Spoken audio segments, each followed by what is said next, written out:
안녕하세요. 아들 하나를 둔 가정주부입니다. 얼마 전 아들이 맹장 수술을 했습니다. 저도 몇 년 전에 맹장 수술을 했거든요. 그때 이를 계기로 시댁하고는 연을 끊었는데 오늘 그 이야기를 해볼까 합니다. 저와 남편은 대학 동기입니다. 같은 해에 입학해서 1학년 때는 그럭저럭 가까이 지냈었는데 남편이 군대에 가면서 자연스럽게 사이가 멀어지게 되었어요. 그러다 남편이 군대에서 전역을 했을 땐 저는 어학연수를 가게 되면서 완전히 연락이 끊어졌었습니다. 그러다 우연한 기회로 다시 친구들과 모이면서 연락이 닿았어요. 몇 년 만에 만나서 그런지 반갑기도 했고 또 각자 다니는 직장이 멀지 않아서 저희는 급속도로 가까워졌고요. 그러다 자연스럽게 연인 사이로 발전하게 되었고 1년 정도의 연애 끝에 결혼 이야기까지 나오게 되었어요. 둘 다 결혼할 나이가 되었기도 했고 만나는 동안 크게 다투거나 한 적도 없었기 때문에 마치 당연히 그래야 하는 것처럼 이야기가 흘러갔네요. 남편에게는 9살 차이 나는 여동생이 있어요. 시부모님께서 나이 들어 늦게 낳으신 딸이라 오냐오냐 하면서 키우셨다고 들었습니다. 남편이 대학을 들어가면서부터는 시부모님께선 종종 입버릇처럼 이제 남편더러 여동생을 키워야 한다고 하셨대요. 당연히 남편은 그 말을 농담이라고 생각했지만 부담스럽긴 했다고 하더라고요. 그래서 그럴 때마다 자기는 모르는 일이라고 자기한테 부담 주지 말라고 선을 딱 그었다고는 하던데 그래도 시부모님은 남편의 그 말을 진지하게 받아들이지 않으셨던 모양입니다. 결혼 약속을 한 뒤 제가 시부모님을 뵙기 위해 시댁에 인사를 드리러 간 날이었어요. 시부모님은 옆에 신우를 앉혀놓고는 저희를 바라보시며 앞으로 잘 부탁한다고 하시더라고요. 그때만 해도 저는 시부모님이 의례껏 하시는 당신들을 잘 부탁한다는 그런 뜻으로 알아들었습니다. 하지만 알고 보니 그건 앞으로 우리 딸, 그러니까 신우를 잘 부탁한다는 소리였어요. 남편은 서울에서 몇 시간 거리에 떨어진 지방에서 초중고를 다 졸업한 후 서울로 올라왔습니다. 서울에 있는 대학을 졸업하고 직장도 서울로 잡으면서 서울에 정착하게 된 거고요. 그런 오빠의 모습을 봐서인지 신우도 어떻게든 서울에 오고 싶어 했습니다. 신우는 2년의 재수 끝에 서울에 있는 모 여대에 진학하게 되었는데 이때부터 시부모님이 무리한 부탁을 해오기 시작하셨습니다. 그때 저는 결혼한 지 1년이 채 되지 않았을 무렵이고 임신 4개월 차였습니다. 다니던 직장을 그만두고 오롯이 태교에만 힘쓰고 있을 때였고요. 하루는 시어머니께서 전화를 걸어오셨습니다. 그러더니 저에게 신우가 대학에 합격을 했는데 여자애 혼자 서울까지 보내서 혼자 지내게 하려니 걱정이 이만저만이 아니라고 하시더군요. 저도 그 마음은 이해가 되었기 때문에 시어머니께 신우도 성인인데 믿고 지켜보시면 좋을 것 같다고 했습니다. 그러자 시어머니는 그러지 말고 친동생이다 생각하고 신우 학교 졸업할 때까지만 데리고 있어달라고 하더라고요. 그 말을 듣고 너무 황당해서 제가 그러면 못해도 4년인데 그렇게는 어려울 것 같다고 딱 잘라 거절을 했습니다. 그렇지만 시어머니는 포기하지 않고 남편에게 또 연락을 하셔서는 하나뿐인 여동생인데 걱정도 안 되냐며 화를 내셨던 모양이에요. 하지만 남편은 이제 곧 우리 애도 태어날 거고 그럼 지금 사는 집도 좁아서 걱정인데 어머니까지 왜 그러시는 거냐며 이러지 마시라고 거절을 했다고 해요. 그러자 시어머니는 몸도 약한 네 동생 불쌍하지도 않냐고 부창부수라더니 며느래나 너나 참 매정하다며 다시 한번 화를 내셨다고 하더라고요. 사실 신우가 평소에도 아프단 소리를 입에 달고 살긴 합니다. 그런데 대부분이 배 아프다, 머리 아프다 이런 거였고 막상 병원은 절대 안 가더라고요. 약도 절대 안 먹고요. 솔직한 말로만 맨날 아프다고 하지 진짜 아픈 사람 같지가 않거든요. 처음에는 남편이 저랑 데이트를 하던 와중에도 신우가 아프다고 하면 몇 번 쫓아가고 그랬어요. 전화로는 다 죽어가는 소리를 하니까 차마 모른 척하지 못했던 거예요. 그런데 그 빈도수가 너무 잦았고 막상 쫓아가면 이제 괜찮아졌다는 식으로 둘러대버리니 양측이 소년이 따로 없었어요.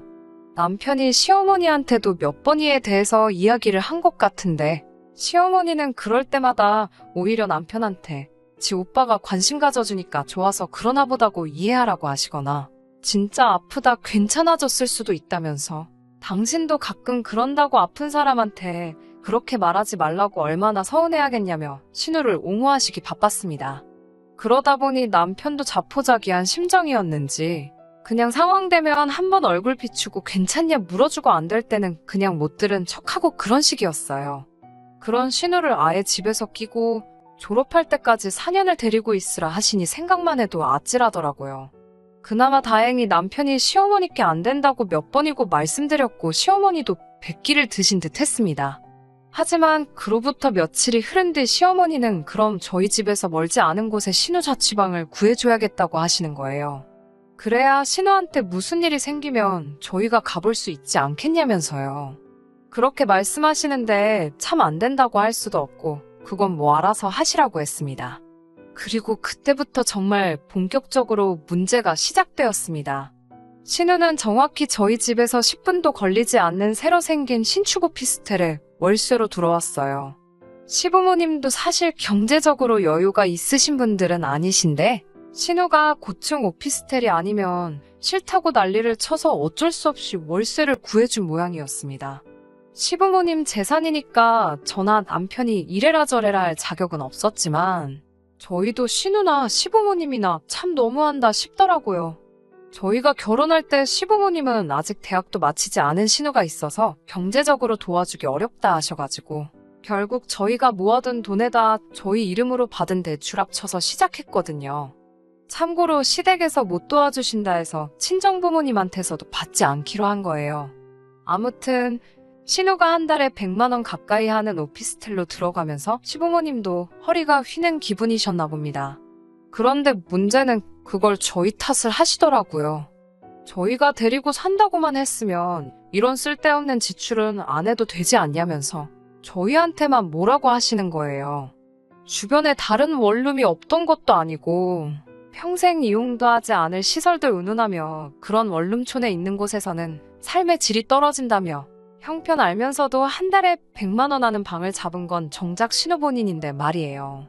임신 중에는 좋은 것만 듣고 보고 먹어도 부족하다는데 시부모님과 통화만 하면 스트레스가 몇 배로 쌓이는 것 같았습니다. 그래서 출산이 가까워지던 무렵에는 시부모님 전화도 남편한테 다 넘겨버렸어요. 그뿐만 아니라 시어머니는 저에게 수시로 신우네 집을 들여다보길 부탁하셨습니다. 여자 혼자 사는 집에 누가 드나드는 건 아닌지 뭐 필요한 건 없는지 먼저 살피고 챙겨줬으면 좋겠다 하시더라고요. 그 나이에 바깥 음식 많이 먹으면 몸 상하니까 저더러 반찬도 좀 해주고 그러면 어떻겠냐며 나이 차이 많이 나는 언니한테 부탁하기가 쉽겠냐면서 필요하다고 말하지 않아도 윗사람이 먼저 손 내미는 게 도리라고요. 집에만 있는데 뭐가 그렇게 어렵냐며 당신은 장사하실 때 아들 등에 업고 물건도 팔고 재고 정리도 하고 다 하셨다 그러시더라고요. 그러면서 저더러 네 친동생이어도 이렇게 했겠냐며 서운하다 하시기에 저도 지지 않고 제가 아니라 신우가 임신했어도 이렇게 시키셨겠냐고 물었더니 시어머니가 마치 꿀먹은 벙어리 마냥 아무 말도 안 하시더라고요. 남편한테도 이야기하니 한숨을 푹푹 쉬면서 가뜩이나 몸도 무겁고 힘들 텐데 이런 걸로 스트레스 받게 해서 미안하다며 시어머니 신우 일은 이제 자기가 알아서 할 테니까 그만 신경 쓰라고 하더라고요. 하지만 남편도 아주 모질지를 못해가지고 예전처럼 상황되면 한 번씩 얼굴 비추고 안 되면 못 가고 그런 식으로 어정쩡하게 그때그때 순간만 모면하고 있었습니다. 그리고 그럴수록 시부모님과 신우에게 저만 나쁜 사람처럼 보이는 듯 했습니다. 그 점이 너무 짜증이 나긴 했지만 남편 입장에서는 또 어느 한쪽을 칼로 무자르듯 잘라낼 수 없었을 테니까 남편이 안 됐기도 하고 이래저래 짜증이 많이 났어요. 걔가 짖어도 귀찮은 달린다고 시부모님이랑 신우가 뭐라 하던 시간은 흘렀고 저는 아들 하나를 둔 엄마가 되었습니다. 손자가 태어났다고 해서 시부모님의 태도가 바뀌었냐고요? 전혀 그렇지 않아요. 오히려 저랑 남편이 아들 챙긴다고 신우를 등한시할까봐 그런지 시부모님이 간섭은 하루가 다르게 더 심해져만 갔습니다. 게다가 신우도 꾀병을 부려봤자 씨도 안 먹힌다는 걸 알았는지 거짓말의 규모를 키우더라고요. 한 번은 주말이었어요. 남편도 집에 있었고 아기 키우는 집이 다 그렇듯 모처럼 남편한테 아기를 맡기고 저는 잠깐 눈 좀 붙이려던 찰나였는데 신우한테 전화가 왔습니다. 신우는 다 죽어가는 목소리로 자기가 저희 집에 가져다 주려고 과일을 깎다가 손가락을 잘못 자른 것 같다며 죽겠다고 난리더라고요. 제가 놀라서 그럼 구급차를 불러야지. 왜 여기로 전화를 하냐니까. 너무 겁이 나서 그런다고 일단 빨리 언니랑 오빠가 와달라는 거예요. 저는 속으로 손가락을 잘랐는데 우리한테 전화를 할 여유 있을 정도면 멀쩡한 것 같은데 싶었지만 또 차마 그렇게 말할 수는 없으니까 남편을 먼저 보냈습니다. 남편이 집에서 나간 지 얼마 지나지 않아 다시 돌아왔는데 씩씩대고 욕을 하더라고요. 제가 왜 그러냐고 하니까 진짜 무슨 종이에 베인 것 마냥 살짝 베었더래요. 그래서 남편이 왜 다른 사람들 걱정하게 그런 거짓말을 하냐고 하니까 거짓말 아니라고 자기는 정말 손가락이 잘린 것만큼 아팠다면서 온 김에 지 손가락에 데일밴드라도 붙여주고 가라고 하더랍니다. 남편이 너무 열받아서 데일밴드 같은 소리 한다고 소리를 확 지르고 나왔다더군요. 그리고 얼마 지나지 않아 바로 시어머니한테서 전화가 왔는데 전후 사정을 제대로 알지 못하시면서 신우 말만 듣고 저희에게 역성을 내시더라고요. 남편도 그럴 거면 엄마가 옆에 끼고 살지 왜 애를 우리 옆에다 데려다 놓고 우리를 못 살게 구냐고 막 악을 쓰더라고요. 그리고 한동안은 시모나 신우에게서 연락이 안 왔습니다. 정말이지 살만 나더라고요. 솔직한 말로 남편에게는 좀 미안했지만 앞으로도 계속 이 정도의 거리감을 유지하고 살면 좋겠다 싶었습니다. 그러다 진짜로 일이 터지고 말았습니다. 그날은 이상하게 제가 속이 안 좋았습니다. 뭘 잘못 먹은 것 같지도 않은데 이상하게 속도 울렁거리고 배도 아프고 점점 더 심해지더라고요. 아들 때문에 구급차를 부를 수도 없어서 어쩔 수 없이 회사에 있는 남편에게 전화를 걸었어요. 연애하면서 지금까지 제가 남편한테 아프다고 와달라고 한 적이 없었기에 남편도 상황이 보통이 아니라는 걸 알아채곤 얼른 집으로 와줬습니다. 신우한테 아들 좀 봐달라고 하려는데 신우가 그날따라 도통 전화도 안 받더라고요. 결국 갓난쟁이인 아들을 데리고 병원으로 가야만 했습니다. 배는 아프고 아들이 괜히 병원에 와서 안 좋은 병이라도 옮아갈까 신경 쓰이고 솔직히 정신이 곤두서 있었어요. 의사 선생님이 이렇게 저렇게 보시고 진단하시더니 맹장염이라고 했습니다. 선생님은 그래도 맹장염은 일상으로의 복귀가 빠른 편에 속하는 수술이니까 너무 크게 걱정하지 말라 하시면서 그래도 3일 정도 입원해 있는 게 좋겠다고 하시더라고요. 남편이 이 소식을 저희 친정부모님께 전했고 친정부모님은 당장이라도 병원으로 오시겠다고 하셨습니다. 손자라도 당신들이 봐주신다고요. 하지만 그때 저희 친정아버지도 몸이 불편하신 상황이라 어머니가 그 수발을 들고 있었기에 차마 저희 아들까지 맡길 수는 없었습니다. 남편도 그런 제 마음을 이해해 주었고 남편은 그럼 자기가 휴가를 내겠다고 하더라고요. 그렇게 저는 바로 수술에 들어갔습니다.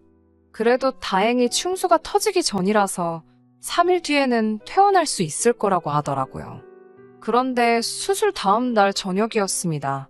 신우한테 전화가 걸려와서 받으니 자기가 지금 밖인데 술을 너무 많이 마셨는데 지갑을 잃어버려서 집에 못 가고 있다고 자기를 데리러 오라는 거예요. 어이없는 상황에 한숨이 나오더라고요.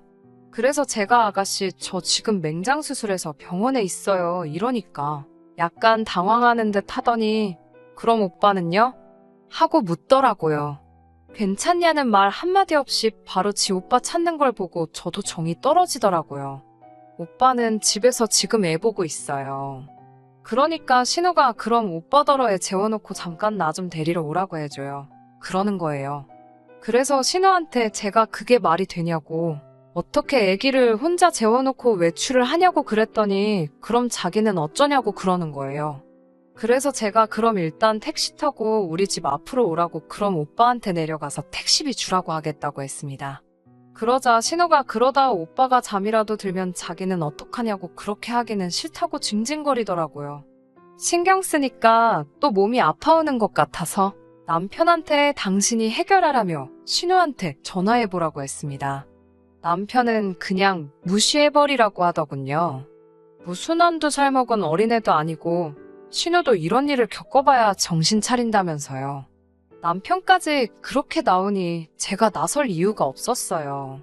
그리고 며칠 뒤 시부모님한테 전화가 왔는데 어찌나 목청이 좋으신지 저 귀떨어지는 줄 알았습니다. 시어머니는 어떻게 다 큰 여자애를 그렇게 내버려둘 수 있냐면서 무슨 일이라도 생겼으면 네가 책임질 거냐고 악을 쓰셨습니다. 그러면서 네 딸이어도 그랬겠냐는 거예요. 저는 어이가 없어서 그럼 어머님이 옆에 끼고 키우시지 왜 번번이 저희한테 이런 죄책감을 느끼게 하시냐고 따져 물었습니다. 남편도 시부모님한테 언제 내가 여동생 낳아달랬냐며 왜 어머니 아버지가 좋아서 낳아놓고 자꾸 나한테 책임을 지게 하냐고 힘들어 죽겠다고 소리를 치더라고요. 그러자 시부모님은 배은망덕한 놈이라면서 이래서 남자는 여자를 잘 만나야 된다고 다시 저에게 그 불똥이 튀어서는 저를 만나면서 남편이 아주 피도 눈물도 없는 아들이 되었다며 제가 문제라고 하시더라고요. 듣다 못한 남편이 시어머니한테 이제 연락하지 마시라고 신우에 관한 이야기라면 죽었다 해도 관심 없다고 냉정하게 말을 끊어버렸습니다. 옆에서 듣던 저도 찬바람이 느껴질 만큼 냉랭한 목소리였습니다. 시어머니는 남편이 그런 식으로 나올 줄은 몰랐다면서 너 진짜 후회 안 하지? 라고 몇 번을 물어보시는 거예요. 남편은 후회 같은 거 안 한다고. 그리고 오늘부터 신우한테 보내주던 용돈들도 싹 끊을 거라고 그러더라고요. 저는 옆에서 남편 통화하는 걸 듣고만 있었는데 이때까지 그 내용을 몰랐던 터라 뭐야 싶어서 남편을 쳐다봤어요. 남편은 흠칫하더니 아주 얼굴이 울상이 되어 있더군요. 시어머니와 전화를 끊고 남편한테 신우한테 보내주던 게 도대체 뭐야? 라고 상냥하게 물어봤어요. 제가 상냥하게 나오니 남편은 오히려 어찌할 바를 모르고 안절부절 못하고 있더라고요. 아무 말도 못하고 있길래 일단 신우부터 집으로 부르라고 했습니다. 그리고 그날 저녁에 신우가 저희 집으로 찾아왔어요. 언제부터 제 눈치를 그렇게 봤다고 눈도 못 마주치고 바닥만 응시하고 있더라고요. 그동안 어린애처럼 굴어서 미안하다고 평소 그래왔던 것처럼 앞으로도 저희랑 잘 지내고 싶다고 하더라고요. 제가 도끼눈을 하고 평소처럼 잘 지내자는 게 뭔 말이냐고 물었더니 그동안의 기고만장한 모습은 어디 가고 바짝 쫄아서는 제 눈치만 보고 있더라고요. 신우 앞에 남편을 불러서 당신은 어떻게 생각해? 하고 물어보니 꼼짝없이 제 눈치만 보면서 전전긍긍하고 있더라고요. 오죽하면 매번 그렇게 막무가내였던 신우도 제 눈치를 보는 게 남편의 그 한마디 말실수가 그동안 자기가 누려왔던 걸 전부 포기하게 될지도 모른다는 생각을 받았나 봅니다.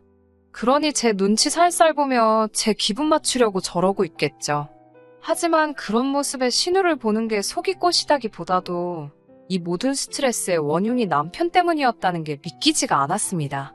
앞에서는 아무리 싫다 말로는 그래도 뒤로는 신우에게 생활비며 보태주고 잘 돌봐달라는 시모의 말까지 잘 지키고 있던 거였잖아요. 아무리 시모 앞에 강하게 나오면 뭐하나요. 말로는 안 한다 해도 결국엔 신우나 시모는 원하는 거 다 얻어내고 있었는데 말이죠. 그동안의 행동들은 다 제 앞에 보여주기 식이었던 거예요. 벌벌 기고 있는 신우를 앞에다 두고 남편한테 너가 뭔 짓을 했는지 알고 있지? 했어요. 남편도 자기가 여태 저를 속이고 무슨 짓을 하고 있었는지는 충분히 알고 있는 모습이었습니다. 여태까지 돈을 보내줬으면 통장이 있을 거 아니겠냐. 혹시 내가 모르는 게 또 있냐 물었죠. 남편은 이제 제 앞에 더 이상 숨기는 거 없다고 자신있게 말하는데 막상 제 앞에 통장을 가져오라 하니 축뼈축뼈 떼더라고요. 매달마다 신우한테 보내준 돈은 상당하더군요.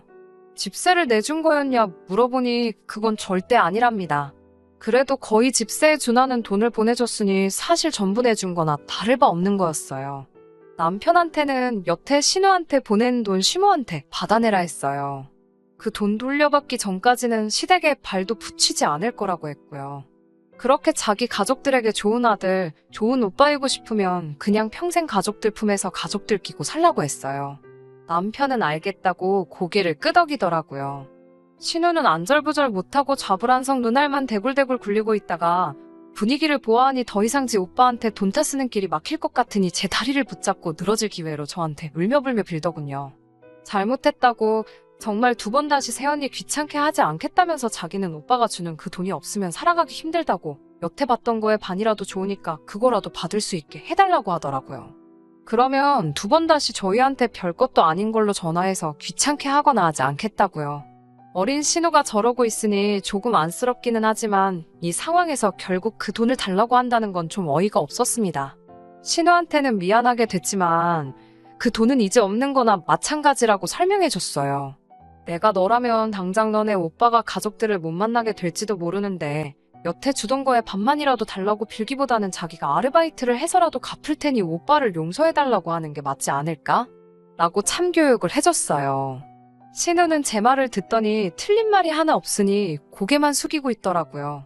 그래도 아무리 생각해도 일하는 건 귀찮은 건지 아니면 알바해서 번 돈을 여태 타쓴 돈 갚는데 승계된다는 게 아까운 건지 곧 죽어도 아르바이트 하겠다는 말은 안 하더군요. 시부모님도 그렇지만 남편에게도 너무 다 받아주면서 키우니까 신우가 저렇게 된 거라고 지금은 내가 원망스러울지 몰라도 나중엔 분명히 고마워할 날이 올 거라고 말했어요. 남편이 겉으로는 맞다고 맞장구를 쳐주지만 속으로 저를 어떻게 생각할지는 모르겠네요. 아무튼 그렇게 신우는 지내던 오피스텔 계약이 끝나자마자 가격이 괜찮은 원룸 찾아 이사를 떠났고 그 후에 아르바이트도 곧바로 시작했다고 합니다. 남편에게 갚으려고 하는 일은 아니지만 그래도 스스로 제 앞가림 하게 된 건 참 다행이라고 생각해요. 약속한 대로 시댁에는 딱 한 번 어버이날에만 찾아뵙고 있습니다. 시부모님께서 남편이 여태 신우에게 줬던 돈을 대신 갚아주지는 않을 거예요. 시어머니와 엮일 일 없어서 편하기는 하지만 한편으로는 남편한테서 가족을 빼앗은 것 같아 미안할 때도 있어요. 하지만 남편도 저를 이해해 줄 거라 생각합니다. 이렇게 해야 신우도 더 이상 응석바지로 남아있지 않을 테고 신우가 철이 들면 남편과 시댁이 끝내 제자리로 돌아올 거라 믿습니다. 끝까지 들어주셔서 감사합니다. 오늘의 사연은 여기까지입니다. 구독과 좋아요, 알람 설정 부탁드리고 더 좋은 사연으로 다시 찾아뵙겠습니다. 감사합니다.